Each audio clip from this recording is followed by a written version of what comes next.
Welcome back to Martin Chats. Let's take a look at Detective Comics 596, Video Nasties. This book came out in 1989. Now, me personally, I like the animation of 80s and 90s comics. I really enjoy them a lot more than stuff like the New 52 and the Rebirth stuff. Call me nostalgic, but when it comes to cartoons and comics, I think the old stuff is a lot better than the new stuff. Plus, I like it when you open up old comic books, you get that smell of the old paper. That's what nerds get high on, by the way. So, in this story, there's a group of guys, like a film crew, going around beating people up at random and recording it. You know how at school when people fight, all the other students pull out their phones to record it? It's like that, but on a much worse level. So these guys are just beating up on this college student really badly. Talk about being at the wrong place at the wrong time. Eventually, Batman comes, and just on a side note, I know I just said I love 80s comics and animation, but I really hate that Batmobile design. I'm sorry, I just really do. I'm sure it was cool back then, but when you see things like the Tumbler or the Urban Assault V8 Mark II, then you see this, it's like, yeah, no.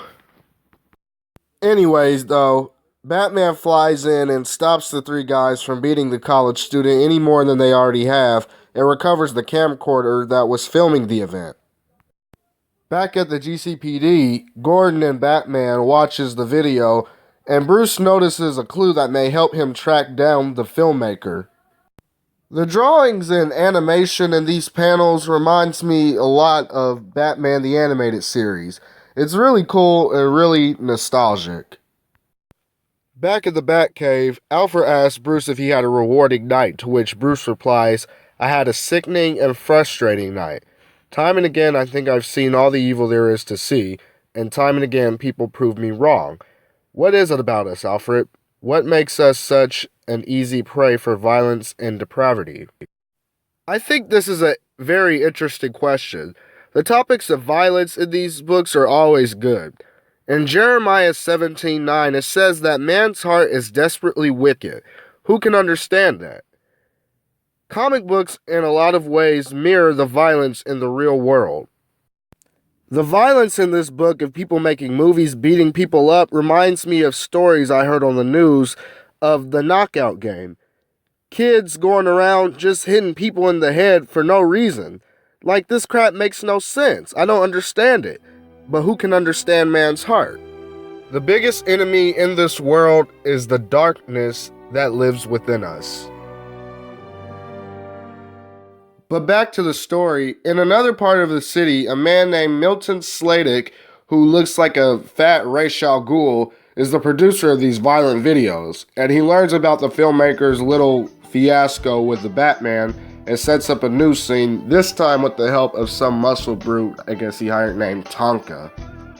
Meanwhile, Bruce Wayne spends some time back in the city tracking down the filmmaker named Oscar Lampett, who owns a film studio, which makes sense. And since Bruce now knows who his film director is, all he has to do now is catch him in the act.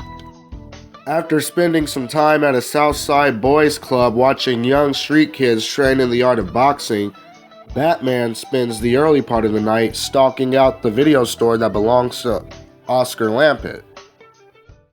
At closing time, Batman follows Lampett, and when another scene seems to be playing out, another random person in the wrong place at the wrong time, the Dark Knight swoops down on the two attackers and confronts Lampett. But from behind, Batman was attacked by Tonka. And this dude is tough. I guess when you spend all day training and punching and screaming about how tough you are, you'll be able to break the Batman's ribs.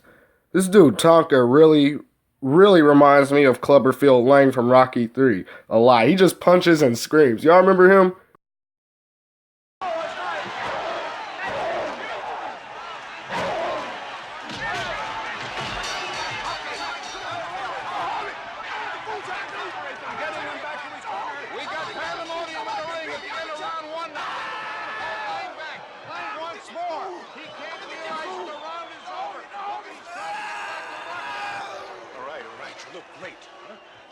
crazy with home.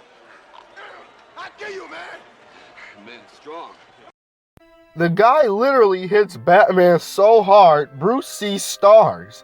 Like, dang. I remember my mom told me a story about when she was a teenager, her mom hit her so hard she saw stars. Grandma must have had that Tonka hit. And the book ends on a cliffhanger with Batman getting beat up on film. Now, I like this book. When I first got into comics, I was 13, and I would just pick them at random, whichever ones looked interesting to me. That's what I did a lot of times. And it would frustrate me when I opened the book and it says part 3 or something. It's like, dang, I don't even got part 1 or 2. But this cover just looked interesting to me, and I just randomly got it. Also randomly got the sequel too, which was cool. So yeah, this is a good story. This is a good part 1. The only thing I don't like about it is at the end I get confused because as Tonka is beating up Batman, Bruce gets distracted by strange lights he sees in the sky. But they never address what the strange lights are. Like, it actually seems random in this whole book. Even in part 2, they don't mention it. It's the most confusing and awkward thing in this whole story. But other than that, it's a good read. A good 7.5 out of 10, I would say. Some of the best Batman stories are the ones without his rogues gallery villains. I think it's cool to see normal criminals in Gotham. It's a bit more realistic than Laughing Fish or something like that. It's less of a superhero comic and more of a crime comic. And plus, something like this could happen in real life. There are a lot of sick people in this world. And come on, everybody likes to see a good fight, right?